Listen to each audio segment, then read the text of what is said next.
Happy Monday. Happy Monday. How's it going? Cold. It's very cold. 10 degrees Yeah, over. it's insane. Yeah. Guess welcome to winter. So or Yeah. Welcome. 2020 or whatever. So Welcome to February or something, I guess. I don't know. yeah. Although this always happens in Utah though. I think it's always you've always had a cold snap and a snow right for Halloween. So It's true. Temperature just falls off a cliff. Just hmm knocks you out of complacency. Yeah. hmm Yeah, but I think later this week it's supposed to get up to like what 70 or something. So we'll see how that goes. Break out your shorts again. Yeah. Awesome. Well, this week we wanted to talk about migrating from a relational database data warehouse to a cloud data warehouse, and maybe some best practices around that migration. So I it's think it has some a limitations mhm. as well. Yeah. Yeah, exactly. Yeah, it's a setup that we see quite a bit. I think a lot of companies, especially older companies, start out their data warehouse journey with a relational database. It could Yeah. be SQL Server, MySQL, but Postgres. But typically, that's a setup that we commonly see. And it's sort of it's kind of bipolar in some sense, right? Because it can be either or cloud, right? So in some cases, it might be on-prem, like a columnar database, right? Like a columnar data warehouse, like a Teradata, and in some cases, it's like a SQL Server relational database that's being used as a data warehouse. So it's sort of every mix in between. I think in this discussion, we're going to talk about how to just migrate your relational database, whether it's on-prem or in the cloud, into a cloud-based data warehouse like a Snowflake, a BigQuery, or a Redshift. So Yeah, and there are others in the mix as well. There are yeah. nice options in Azure. We just don't work with those quite as much, but like you've got Synaptic Analytics and things. But yeah, it's a very natural evolution. I think maybe 10 years ago, if you were kind of outgrowing MySQL, maybe you would look at something more traditional, maybe a larger SQL Server or something. But I think most businesses now, if they're going to make a big migration, are probably going to move toward the cloud as long as their business model is amenable to that in terms of security, privacy, and legal issues. Yeah. Yeah, let's talk about the evolution real quick for Yeah. people who aren't really aware of like why um, cloud data warehouses are now sort of a thing, and maybe sort of what I guess made that happen. Yeah, I mean, from my perspective, in terms of my experience, the first really popular cloud data warehouse I heard about was Redshift. And I think that was the same for you as well. Like Redshift kind of burst on the scene and everyone was really excited about it for a while because if they were used to a traditional on-prem data warehouse, suddenly you could just click a few buttons, you could have a data warehouse within a couple of minutes, and you could also rescale it within a couple of minutes, which in the past, it was like contract negotiations for several months, sign a big contract, bring in hardware, put it into your data center. If you needed to scale up, then it was more negotiations, buy more hardware, expand your licenses, install it, manage it, move data into it.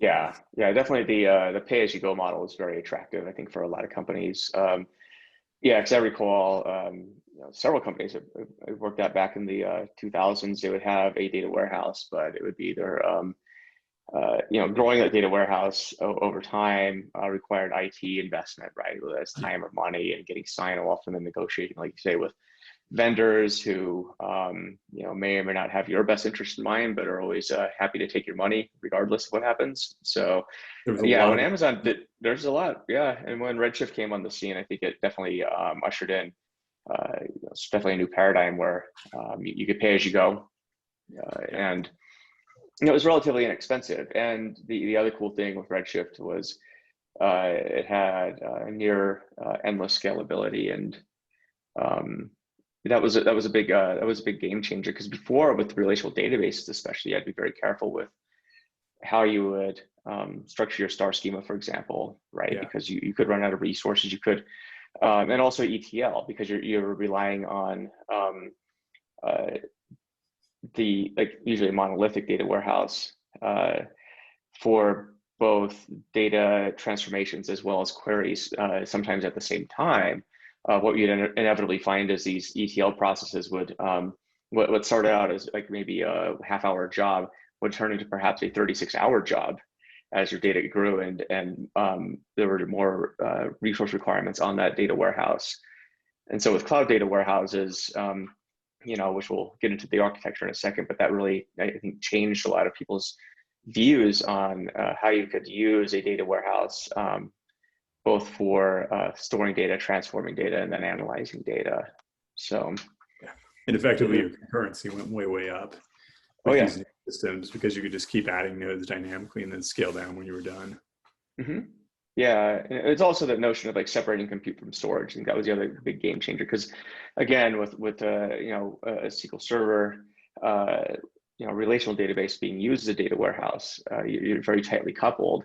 You're storing the data in the same place. You're querying the data and transforming the data, and so it's very resource intensive. And not only that, but when you look architecturally at the differences of a relational database versus a column store database, which is the paradigm that the popular cloud data warehouses use. The row-based paradigm, it's made for transactions. It's not made for analytical queries. And you could kind of bypass this using cubes, but that's also very resource intensive, because you have to, cubes just take a long time to make, and they're not exactly the most performant things in the world. So. And I think fundamentally, I mean, the idea of a column-oriented database is not new, but it kind of took a long time for, I would say it was kind of a mind share thing, almost a skill set thing. It took a long time maybe for DBAs and analysts to adapt to the idea that you're not using indexes anymore. And I feel like the advent of cloud has really pushed things over the edge, especially the success of Redshift was the first like really massively successful cloud column-oriented database. And you had BigQuery and Snowflake and a number of others come out as well and really push that paradigm further.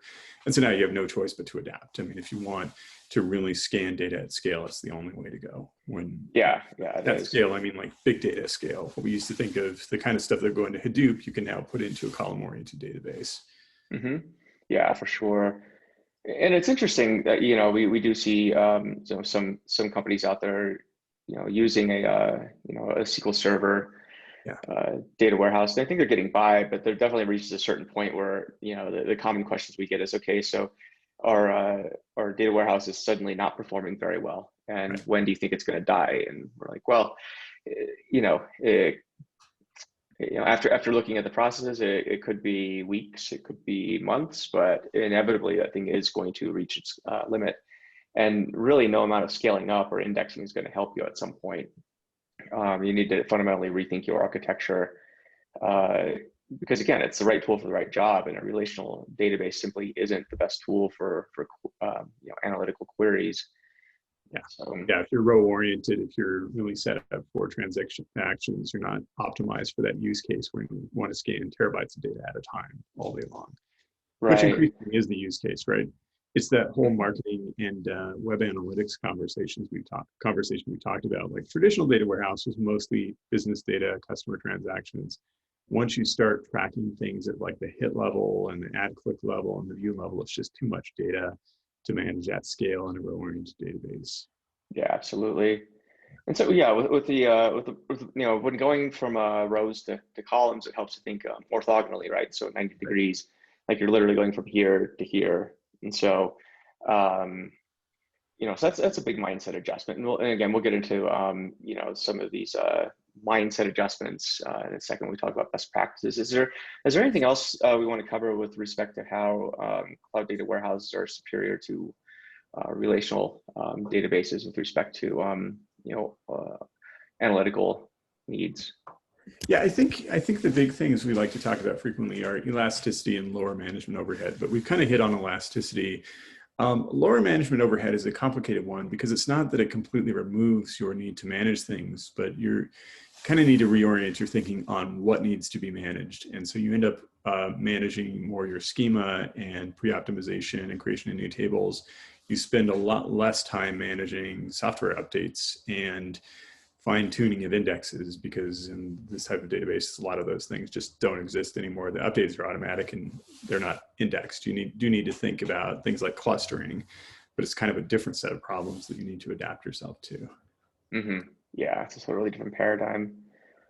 Yeah, agreed. So let's move into migration best practices then. So what are some things that companies need to be aware of as they're, say they made the decision to move from a relational database data warehouse into a modern cloud data warehouse? So what are some things that they need to keep in mind? Yeah, I mean, I think one of those is that you shouldn't expect this to be an easy process. I think if you look at marketing materials from all the major vendors of cloud data warehouses, they're going to tell you that it's super, super easy and it's just SQL, and you can basically take your old data and drop it in and you'll be up and running in no time. I think what you need to do is identify the business value, but then understand it's going to be a significant investment. It's not going to be an easy process. It's going to take a lot of time. It's going to take a lot of training, but when you come out the other end, you're going to have a more powerful tool than the one you started with that can really serve your business well. What are some things that we see taking a lot of time in these migrations?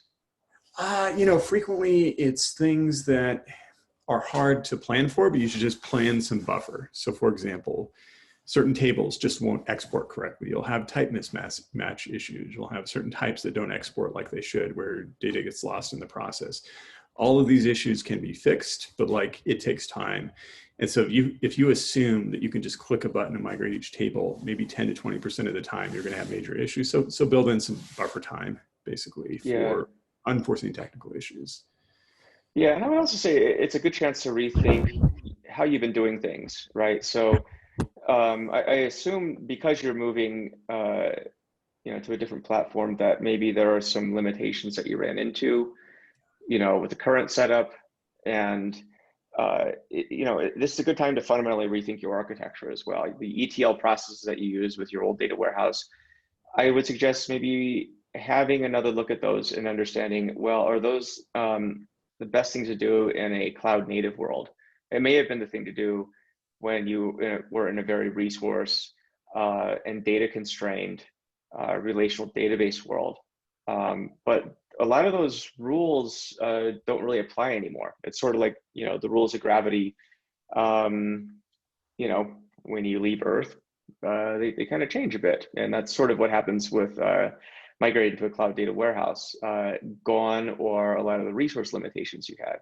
Gone or a lot of the, and when I say resources, I mean compute resources. And also gone or a lot of the storage limitations that you had. You can simply just scale up to your heart's content.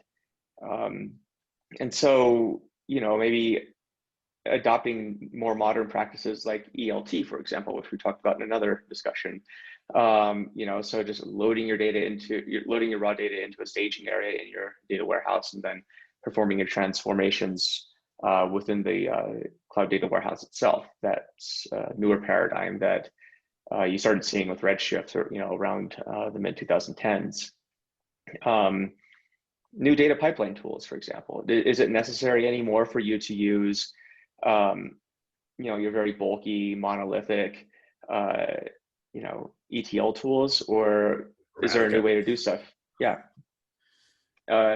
So, can you maybe look at using even off-the-shelf solutions like, Fivetran, Matillion, maybe open source tools like Meltano or, Singer, or Airflow, for example. Airflow, yeah. I mean, there's any number of solutions out there that I think are very cloud native and appropriate for, more modern analytical use cases. DBT is another one that we see a lot right now, and that's only going to continue getting traction. And anything else that keeps coming down the pipe. But the point is, it's like you don't need these expensive licensed monolithic tools anymore. There's faster, easier ways to get your data from source systems into your cloud data warehouse. And from there, your time to value with your analytics is greatly reduced because you have, again, infinite power and scalability behind you. So it's like, do we need to do transformations really quickly? Sure, we can do that. So those processes that maybe used to take you 24, 36 hours to do in your old system because you were constrained by, the central hub of a data warehouse and then monolithic slow ETL tools. I mean, those days are gone. So, but again, the expectations are, it make it sound, we make it sound easy, it's still going to be difficult because at the end of the day, you still need to rationalize your data in such a way that's going to make sense for analytical purposes. And so that's, that's where the balance is. I think that getting your data into a data warehouse is easier, into a cloud data warehouse. At the same time, you got to spend some mental cycles thinking about, that whole process, and then, well, does the data need to be rethought, or the analytics that we've been providing in the past, does that need to be rethought? Can we do it better? So. Yeah, and you need to retrain, right? There are some really great tools out there, but you need to retrain on the data warehouse itself. You need to make some big decisions about what your data pipeline tools are going to be. And you need to train and really get down best practices on those tools. You need to create new processes around these tools. And to call out one technical thing that we see over and over again, if you were using a more transactional system as a data warehouse, then you might have some transactional processes. And if you try to run those on a columnar system, you're going to have some headaches. We've seen this several times where you've got transactional one row commits coming in, like you need to figure out something else because that's not going to work well. That's a really good point. Yeah, at all costs, avoid doing direct inserts into a cloud data warehouse. Exactly. Especially, yeah, SQL row, like you say, or a couple lines. And for reasons we won't get into here, it's a bad decision because these cloud data warehouses are not built the way transactional relational databases are built, right? Transactional databases are built for row level inserts. By definition, column-based systems are not made for rows. So designed for batches, like large batches of data. And that's precisely why they're so performant and efficient, right? Because they can scan massive amounts of data at once. But it does mean that you need to batch up your inserts. And there are very standard processes for doing this in each of these data warehouses, which you'll have to learn. Your team will have to get down that new technology. Yeah, definitely agree. Invest in training for sure. Invest in skills. Exactly. Probably consulting. I mean, to toot our own horn a bit, that's kind of it helps to have consultants who aren't necessarily there to do all the work, but are just there to support and answer questions and say, hey, this doesn't look quite right. Why don't you think about doing it this other way? Right. Yeah, that's for sure. And as we always talk about, each cloud has its own way of doing stuff, and each tool has its own way of doing stuff. I mean, take the time, invest in reading documentation. I know everyone says they don't have enough time, but trust me, investing an hour will pay off, which I'm sure everyone has. You can find time. Investing even that minimal amount of time is going to pay huge dividends, because at least take the time to understand the tool. There's no better way of being productive in a tool. I mean, we typically get calls too from people who stand up these cloud data warehouse systems and then still treat it like a relational database, and they wonder why the performance isn't there. And so, with maybe even a 30-minute nudge, we can get people back in the right direction. But, I mean, at risk of, maybe not bringing in business for us, I would say, like, if you can just take the time to read the documentation to understand how these tools need to work, you could save yourself a phone call to people like us who will gladly help you. But, part of our approach too is just to make sure you understand these best practices too, so that you could be more performant, more productive. And I'll add to that. I mean, we've both found certifications to be very valuable, both for ourselves and for the clients who've gotten them. Snowflake has very nice certifications. Google has their data engineering certification, which covers BigQuery in pretty extensive detail and goes into how to integrate across all cloud components. I think there's sometimes a tendency in our industry to say, I can learn it myself, I don't need these certs, but they are extremely valuable in terms of learning best practices and kind of giving you a bird's eye view of how everything works. And then of course you'll fill in a lot of details later on. Yeah, absolutely. I think you and I have benefited from studying and taking certs greatly, right? Like, I know I always learn something new when I study for and complete a certification. You do too. So that's a good investment. And these are certs that are worth money in the marketplace too. It's not like you're getting some participation trophy or something, totally worthless. It's like these do have merit in the marketplace. They're worth, they're competitive and they're worth something because they're hard. Right. And I think that for employers, this is an opportunity to kind of treat this as a perk, right? Like, you don't want your good employees leaving, but you do definitely want to keep them trained. And so it's a big investment of their time and energy, but I frame it as, hey, we'll pay for your training and your exam if you'll do the work to actually get the certification, and then maybe have some other benefits, like you get some kind of a raise once the certification is finished. And I think that's going to pay off pretty well in terms of your organization, because you'll start disseminating that knowledge and really have a better grasp of the tools you're adopting. For sure. Yeah, because this definitely, migrating to a cloud data warehouse or any type of system really. I mean, it just requires new skills and new capabilities. Yeah. And a better understanding these new capabilities, I think, makes you and your organizations much more productive. And conversely, uh, sticking with the old ways of doing stuff, it's only going to slow you down in the end. So just put Right. in the time. I would say that that's one of the biggest things when you're thinking about a migration is not just the tactical. Okay, we need to move the data from here to here, but really, yeah, I think we're hitting on something which I would say equally important. Investing in your skill set. So, Yeah. is there anything else? What's that? Sorry. Oh, another thing I'd add to that is like, don't like you're saying, don't just treat this as a lift and shift. In fact, look at what's in your old system. How much of that really needs to be moved? And I think you'll find that there are a lot of key tables and reports that need to move, but some other things can probably be gradually deprecated. And then don't think of the new system as having exactly the same capabilities as the old system. In particular, what kinds of new things can you do with big data and more processing scale? And really start to, once you've got some of the core stuff migrated, think about new things that you can do that are going to really support your business going forward. Because in general, you'll find if you're moving from, say, a relational row-oriented SQL server without too many nodes, and you go to like Snowflake, suddenly you have a lot more processing power and a lot more storage. And so figure out what kind of new and exciting things you can do as you're migrating. Yeah, for sure. I think another best practice we want to talk about is deprecation. It sort of is Yes. on the note that you were discussing. So.